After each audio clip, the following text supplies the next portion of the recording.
of the Atlantean collapse still echoed in Arden's ears, a psychic shriek that vibrated through the very bedrock of the world.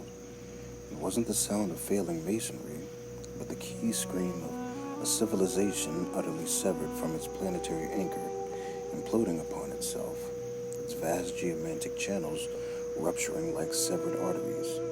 Even now, a millennia later, the memory gnawed at him, a cold, festering wound in the vast tapestry of his immortal mind. He stood on a desolate, rain-slicked plain, the ground still trembling with residual tremors. Around him, the remnants of what had been a thriving city miles from Atlantis itself, smoked and crumbled. Humans, primal and terrified, huddled in what little shelter they could find. Their collective consciousness a cacophony of fear and confusion. The waters of the Deluge, churned by the planetary upheaval, had begun their restless, relentless rise, erasing the scars of immediate destruction under a vast cleansing sheet. This was not a localized flood, this was the planet's exhaling in agony, wiping its surface clean. Alyssin knelt beside a crack in the earth, her slender fingers, usually so precise in their geomantic manipulations, now stained with mud and blood. Her face, young and unlined then, was contorted with a mixture of horror and fury. "We warned them, Arden," she cried, her voice raw, carried on the wind that whipped across the devastated landscape. "We built the conduits, we showed them how to harness the dragon lines, but they gorged themselves. They twisted the flows, they ignored the balance, and now this." She gestured wildly at the rising waters, at the distant, churning vortex where Atlantis had once stood. Arden said nothing, his gaze distant, seeing not just the immediate catastrophe, but the terrifying pattern emerging across epochs. He felt the Earth's own profound exhaustion, its desperate need for respite.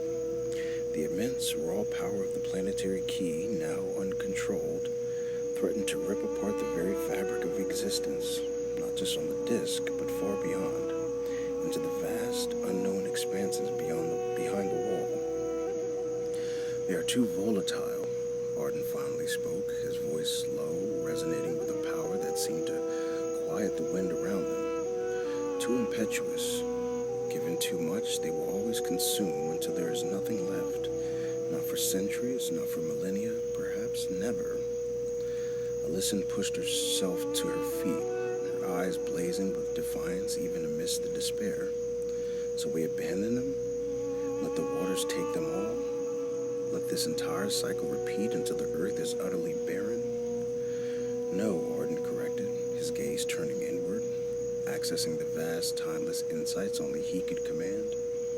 "We guide them, we confine them, we allow the planet to heal and humanity to mature in their own time. A different pace, a managed evolution." He gestured vaguely towards the swirling atmospheric key, the dense, raw energy that now hung heavy over the entire disk.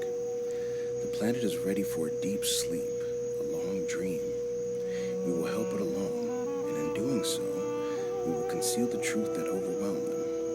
We will weave a new reality for them, one they can comprehend, one they can survive." Alyssin stared at him, comprehension dawning, slowly at first, then with chilling clarity. "You mean a lie? You mean to blanket the entire disk in a lie? To convince them that the world is small, rounded, and the wall, that it's the end, not a beginning?" Arden nodded, his face etched with a profound, almost tragic resolve. "A necessary lie, a temporary illusion, for their own good and for the planet's survival. For 11 millennia, if that's what it takes for them to forget this hubris, to learn true harmony. We will dampen their key sensitivity, we will filter the planet's true voice, we will create the great weaving." Her initial horror gave way to a cold, intellectual fascination, mixed with a deep, lingering unease. "But the cost, Arden, cut them off, to truly cut them off, to deny them the very truth of their planet's planar existence. Their innate connection to the dragon lines will wither.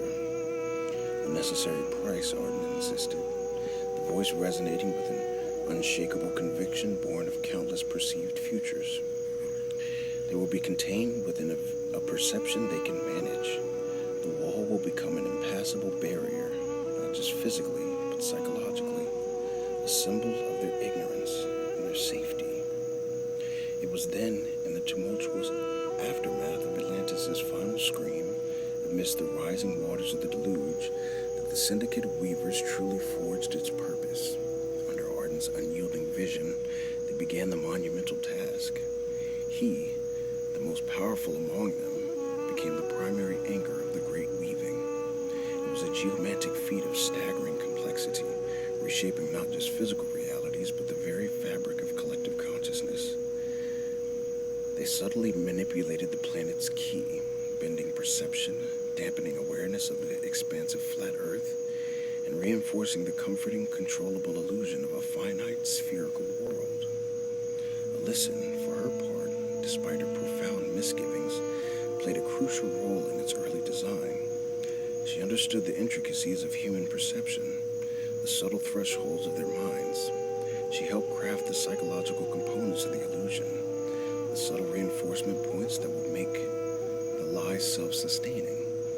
Perhaps it was her lingering hope that one day the hibernation would end and humanity, properly matured, could be gently led back to the truth.